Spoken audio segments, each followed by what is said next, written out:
CPT के द्वारा एक वर्कशॉप किया गया था। उसमें बहुत सारा प्रॉब्लम के बारे में बताया गया है जो कि IME एप्लीकेशन में आता है और उसका सॉल्यूशन दिया गया है।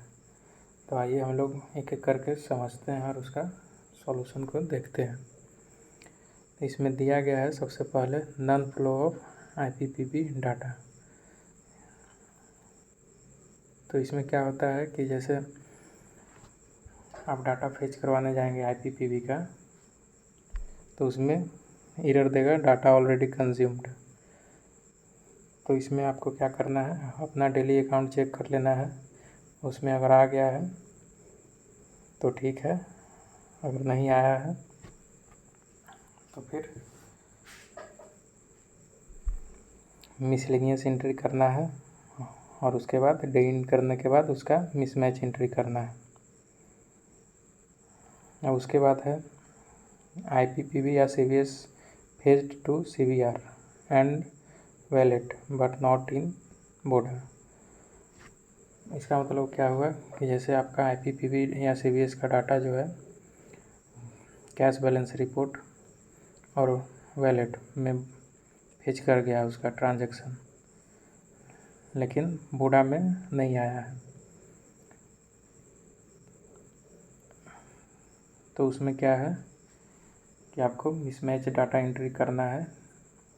डेइंड के बाद वो आएगा मिसमैच डाटा एंट्री का ऑप्शन और उसमें दिखाना है कितना ट्रांजैक्शन डिपॉजिट का था अमाउंट, कितना विड्रॉवल का अमाउंट था, और फिर इसको अपना अकाउंट ऑफिस मतलब एसओ में रिकॉन्सिल करवाना है।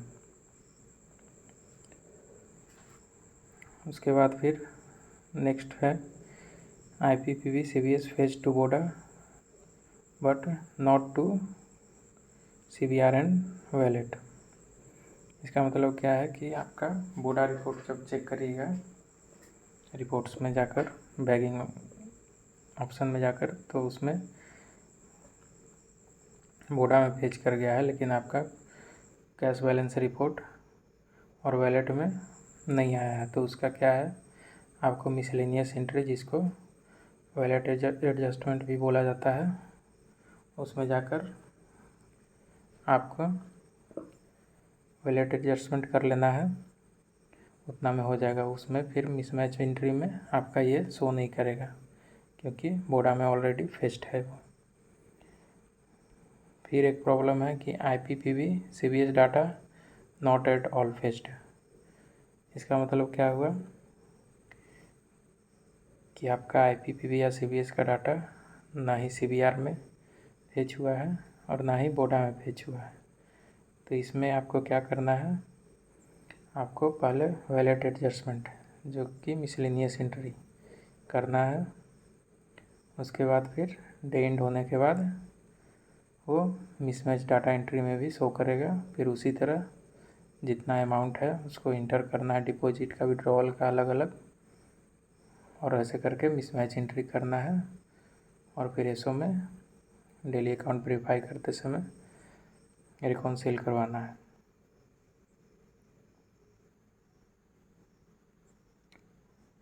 फिर है cash balance is not as per physical cash. मतलब ये बोल रहा है कि IPPB एप्लीकेशन में जो कैश बैलेंस रिपोर्ट चेक किया जाता है कैश एंड स्टैम्प में, उसमें जो आपका कैश बैलेंस रिपोर्ट बता रहा है वो आपका फिजिकल कैश मतलब आपके हाथ में कितना पैसा है या डेली अकाउंट में बुक में कितना पैसा है उससे मैच नहीं कर रहा है। तो उसके लिए आपको वैलेट एडजस्टमेंट करना है। तो उससे आपका कैश बैलेंस मतलब फिजिकल कैश बैलेंस और मोबाइल का कैश बैलेंस वो मैच कर जाएगा आपका। तो समझ गए, वैलेट एडजस्टमेंट या मिसलेनियस एंट्री कब करना है, जब आपका कैश बैलेंस और फिजिकल कैश बैलेंस दोनों मैच नहीं कर रहा है। उसके बाद है unable to remit cash to account office. तो इसमें क्या बोला जा रहा है कि check cash balance report balance if cash balance report मतलब CBR is not as per physical cash do wallet adjustment. मतलब कि अगर आपका कैश रिमिट कर रहे हैं अकाउंट ऑफिस को और वो नहीं हो रहा है तो इसका मतलब कि कैश बैलेंस में रिपोर्ट में कुछ ऊपर नीचे होगा आपका, तो उसमें फिर से वही है कि वैलेट एडजस्टमेंट करके करेक्ट करना है, उसके बाद फिर रिमिट करना है। फिर है difference in wallet balance CBR and Voda balance.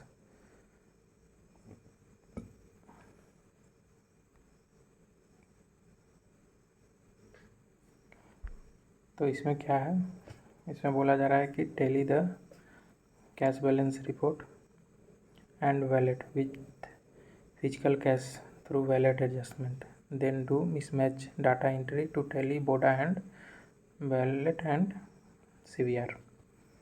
तो इसमें क्या है कि अगर कोई डिफरेंस है आपका वैलेट बैलेंस में, CBR में और बोडा में, तो फिर इसमें भी वही है कि आपको पहले वैलेट एडजस्टमेंट करना है और अपना फिजिकल कैश और मोबाइल का मतलब IMA एप्लीकेशन का कैश बैलेंस रिपोर्ट को मैच कराना है। फिर वो डेंट करने के बाद मिसमैच एंट्री करने के लिए आएगा, उसमें मिसमैच एंट्री दिखाना है।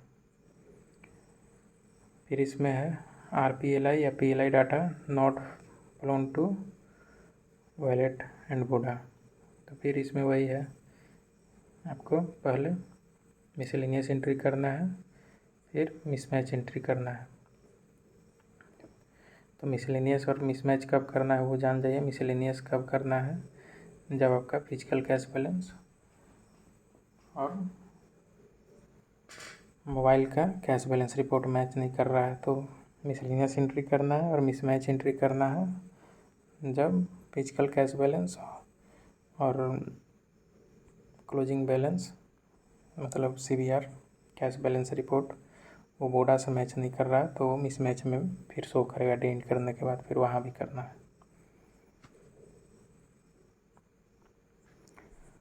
फिर है partial fetching of IPPB data and CBS data. Partial fetching मतलब क्या हुआ कि आप डिपॉजिट किए और विड्रॉवल किए हैं। डिपॉजिट किए तो डिपॉजिट वाला फेच कर गया, विड्रॉवल वाला फेच नहीं किया, तो उसमें भी वही है, आपको मिसलेनियस एंट्री करना है और फिर वो मिसमैच करना है। मिसमैच एंट्री करना है डेंट करने के बाद। फिर है COD amount not fetch to BODA. मतलब COD आर्टिकल आया और उसका अमाउंट बोडा में फेच नहीं कर रहा है, तो इसका 2 रीज़न हो सकता है। या तो आप डिलीवरी का अकाउंट सबमिट करके कैश को एक्सेप्ट नहीं किए हैं सबमिट अकाउंट करते टाइम डिलीवरी का, और दूसरा कि COD आर्टिकल जब इनवाइस कर रहे होंगे तो उसमें COD का अमाउंट शो नहीं कर रहा है। तो COD का अमाउंट शो नहीं कर रहा है तो ये चेक कर लेना है, कोई भी COD आर्टिकल आएगा तो उसमें उसका अमाउंट शो कर रहा है या नहीं। अमाउंट नहीं शो कर रहा है तो उसमें एक ऑप्शन आता है डाटा एंट्री का, वहाँ से COD का सारा डिटेल उसमें अपडेट करना है और फिर डिलीवरी दिखाकर इसका रिटर्न में जाकर अकाउंट को सबमिट करना है और वहाँ से एक्सेप्ट कैश करना है। तो इससे COD का अमाउंट फेच करता है। उसके बाद है VPMO not available for booking. VPMO मतलब हो गया COD रिटेल। आपका COD हो गया जिसमें मेमो बुकिंग नहीं होता है, COD रिटेल होगा, उसी में भी आपका मनी ऑर्डर बुकिंग होगा। तो इसमें क्या है कि ensure COD retail was delivered with COD retail flag and amount reflected in submit account. मतलब कि अब COD रिटेल आर्टिकल है और उसको COD के जैसा सिंपल COD के जैसा डिलीवर कर दीजिएगा तो वो उसका अमाउंट फेच नहीं करेगा, उसमें फेच नहीं करेगा। और COD रिटेल में आपको बुकिंग करने के लिए भी उसका डाटा नहीं आएगा। तो इसलिए इस बात का भी ध्यान रखना है कि COD रिटेल है तो उसको COD रिटेल फ्लैग के साथ ही डिलीवरी करना है। और फिर सबमिट अकाउंट करते टाइम, डिलीवरी का सबमिट अकाउंट करते टाइम कैश एक्सेप्ट करना है। फिर उसका COD रिटेल एमओ बुकिंग करना है। फिर इसमें है double fetching of IPPB and CBS data. तो इसमें दिया गया है IPPB double fetching issue resolved, ये रिजॉल्व हो गया है। CBS data is being fetched as per APT middle layer, hence no CBS issue. और CBS का डबल फेच का प्रॉब्लम नहीं आता है, और आता है तो उसके लिए आगे दिया हुआ है सॉल्यूशन। फिर है booking amount not fetch to bonda CBR या वैलेट, मतलब बुकिंग अमाउंट जो है, बुक किए कोई आर्टिकल, उसका अमाउंट बोडा रिपोर्ट में या कैश बैलेंस रिपोर्ट या वैलेट में नहीं फेच कर रहा है। तो ये जो है पहले जो हुआ था वो सर्वर स्लो चल रहा था, उसके कारण हुआ था, जो कि अब रिजॉल्व हो गया है। और अगर कुछ वैसा केस है तो वही मिसलेनियस एंट्री करना है और फिर मिसमैच डाटा एंट्री करना है। फिर है booking amount wrongly fetched to bonda CBR and wallet. इसका मतलब है कि आप बुक किए आर्टिकल 1 ठो और फेच हो जा रहा है 2 का 3 का। तो इसमें क्या करना है, तो इसमें जो पहले ऐसा होता था शुरू जब रोल आउट हुआ, सर्वर स्लो था तो उसके कारण हुआ था। अब वो प्रॉब्लम रिजॉल्व हो गया है। अगर ओल्ड केस है वैसा कुछ तो आपको अपना ISO से टिकट रेज करवाना है। उसके बाद है mismatch amount showing wrongly while doing. इसमें क्या है कि जैसे मिसमैच एंट्री जब करते हैं तो उसमें लिखता है, एक एरर आता है,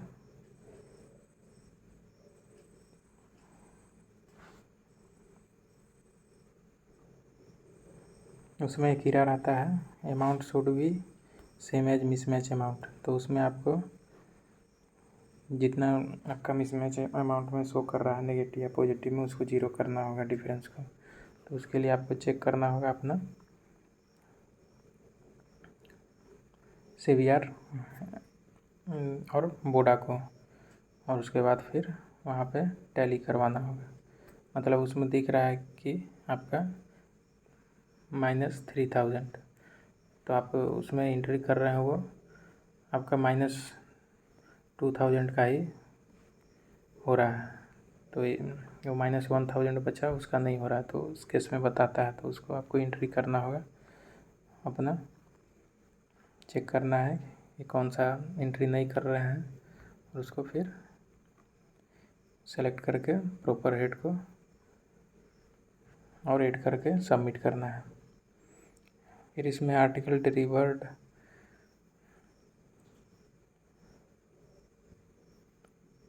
article wrongly shown as delivered, मतलब कोई आर्टिकल है उसको आपको डिलीवर नहीं करना था, रिटर्न करना था, और गलती से आप डिलीवर्ड शो कर दिए, तो उसका कोई सॉल्यूशन नहीं है। इसलिए वैसा कोई कंडीशन है तो आपको ध्यान से डिलीवरी करना है उसको, क्योंकि एक बार डिलीवर हो गया तो उसमें फिर कोई ऑप्शन नहीं है कि उसको नॉन डिलीवर्ड दिखाया जाए।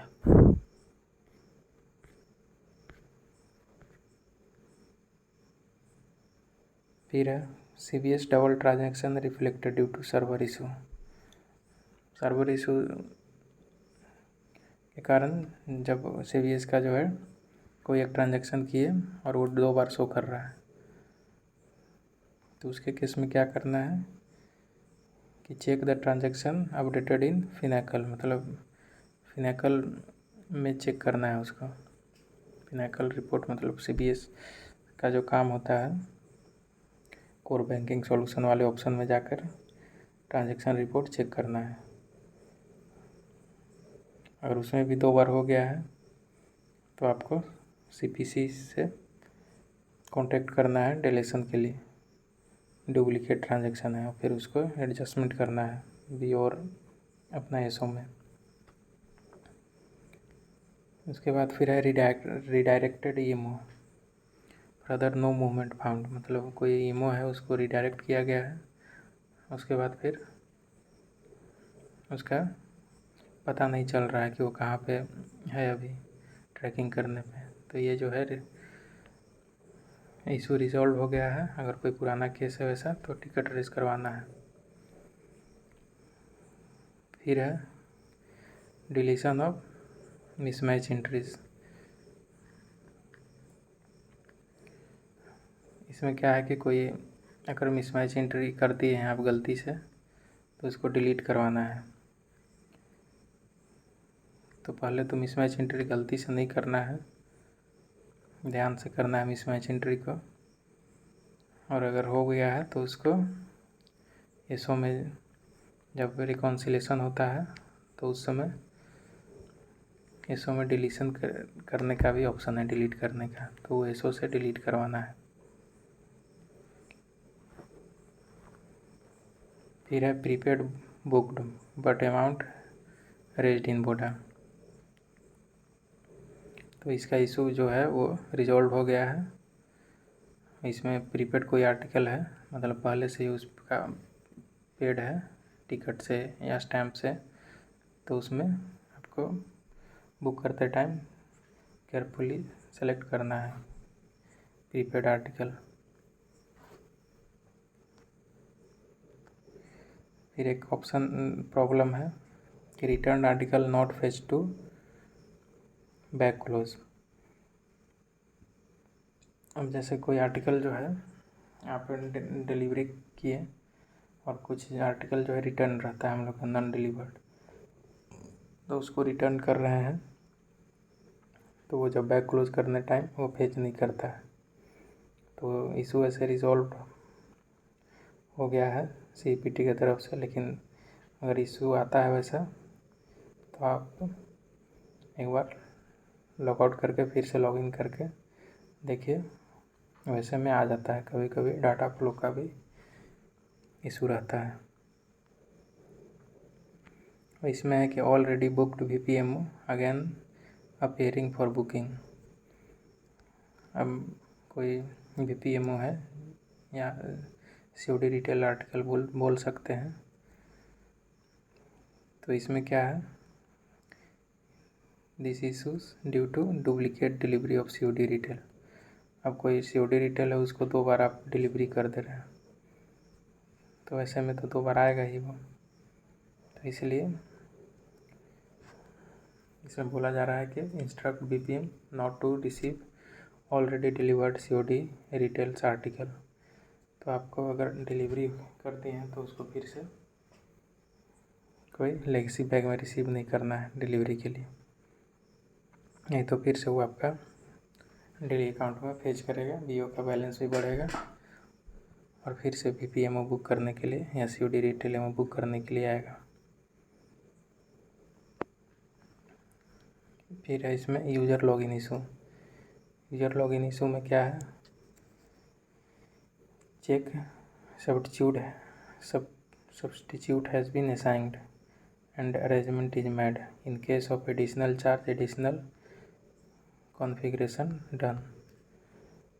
तो इसमें क्या है कि ईरर कर लॉगिन करने पे कोई बीपीएम का एबीपीएम का बीपीएम शो कर रहा है, तो ऐसा कंडीशन में प्रॉब्लम होता है कि वो कोई स्टाफ को दूसरे बीओ में या दूसरे पोस्ट में चार्ज दिया जाता है, तो उसमें सब्स्टिट्यूट का ऑप्शन है उसको देना है, एडिशनल चार्ज में नहीं देना है। एडिशनल चार्ज में देना है तो उसमें कॉन्फ़िगरेशन करना पड़ता है। फिर है VP COD delivered but wrongly shown as return to sender RTS.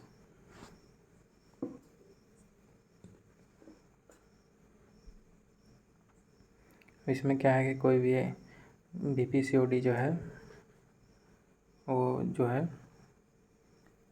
Delivered हो गया है, लेकिन आप गलती से रिटर्न टू सेंडर दिखा दिए उसमें, तो उसमें क्या है कि वही है जो आर्टिकल जो है गलती से डिलीवर्ड हो गया है, तो फिर से आप उसमें कुछ कर नहीं सकते हैं। लेकिन इसमें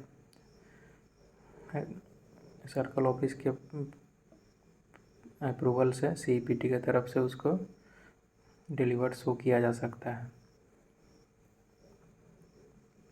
तो इस बात का ध्यान रखना है आर्टिकल डेरिवेटिव के टाइम। फिर एक प्रॉब्लम आता है counter account close for the day.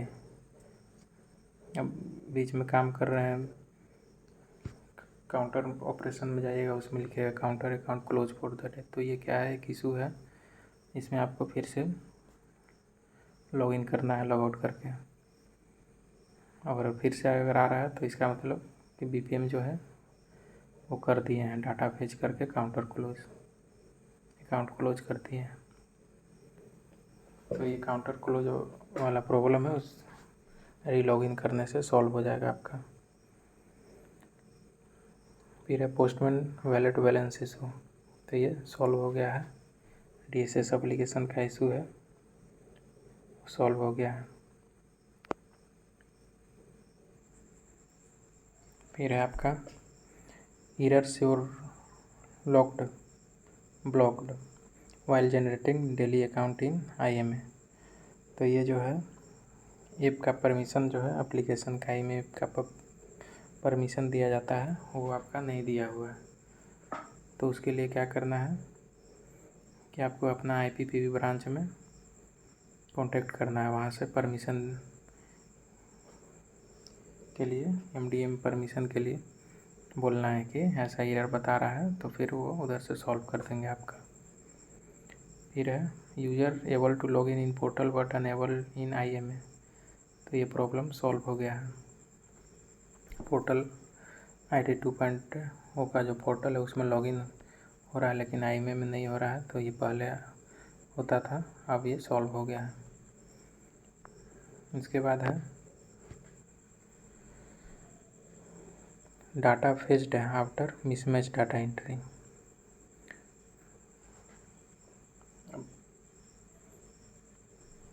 कभी कभी ऐसा होता है कि हम लोग मिसलेनियस एंट्री मिसमैच एंट्री सब कर दिए और फिर से वो डाटा फेच कर गया। अक्सर ये IPPB केस में होता है। तो इसमें सॉल्यूशन दिया गया if IPPB was not fetched both data fetched for previous day and mismatched data entry was done. Mismatched data entered may be deleted after reconciliation। मतलब वही है कि आप अभी प्रॉब्लम आता है IPPB डाटा फेच में कि हम देखें कि IPPB का डाटा सेम डे फेच नहीं किया और कोई मिसलेनियस एंट्री और मिसमैच एंट्री कर दी और नेक्स्ट डे वो फेच कर दिया IPPB डाटा फेच करने का ऑप्शन से, तो उस समय डबल डाटा फेच हो जाता है। तो उसमें वही SO में जब रिकॉन्सिलेशन होगा तो उस समय डिलीट करवाना है उसको। फिर है BO index proposal not available in at CPC। तो BO जो है अपना IMA ऐप से जो प्रपोजल का इंडेक्स करते हैं तो वो CPC में पहले शो नहीं कर रहा था, लेकिन अब वो रिजॉल्व हो गया है वो। फिर है article invoiced but not available in DSS delivery application में शो नहीं कर रहा है इनवॉइस करने के बाद। तो ये है डाटा फ्लो इशू, आपको वेट करना है कुछ टाइम और नहीं तो लॉग आउट करके फिर से लॉगिन करिए, उसका सॉल्यूशन हो जाएगा। फिर है article not available for invoicing. अब है कि आप आर्टिकल रिसीव किए, बैग ओपन किए, उसमें आर्टिकल दिखा, लेकिन अब जब इनवॉइस करने जा रहे हैं डैशबोर्ड में जा रहे हैं आप तो उसमें दिख नहीं रहा है। तो उसमें भी वो डाटा फ्लो का इशू है, थोड़ा वेट करिए और लॉगिन लॉग आउट करके ट्राई करिए, तो इसमें आपका शो करेगा। तो ये था इंटरनल मोबाइल एप्लीकेशन का कुछ प्रॉब्लम और उसका सॉल्यूशन। तो इस वीडियो में देखिए, आपका लगभग 80% प्रॉब्लम का सॉल्यूशन इसमें दिया हुआ है। Thank you.